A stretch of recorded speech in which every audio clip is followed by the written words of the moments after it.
We all know Marie Stopes for her pioneering work on contraception, but what did she do before that? This may surprise people, but she was actually a paleobotanist. She was someone who studied fossil plants, like we have here at the museum.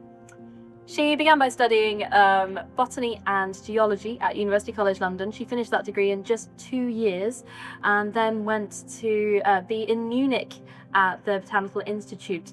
She was one woman amongst 500 male researchers. It was there that she really began to hone her knowledge on fossil plants.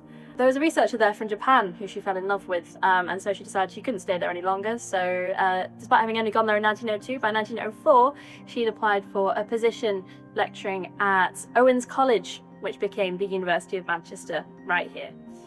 When she came here, she began to research into coal balls. So people might not realise that fossil fuels are called that because they are fossils. And so these coal balls contained plant specimens inside of them. She was very practical. She would go and she knew several mine owners around the local area. She'd go into mines herself.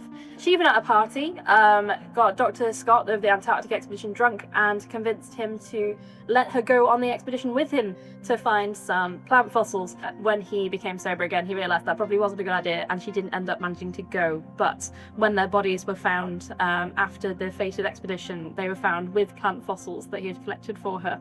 In 1907, she decided to follow her heart and go to Japan to find this man that she'd fallen in love with several years earlier. So she secured some research funding to go to Japan and collect specimens from there. And so we have many of her fossils here in Manchester Museum's collection. And so that's the story.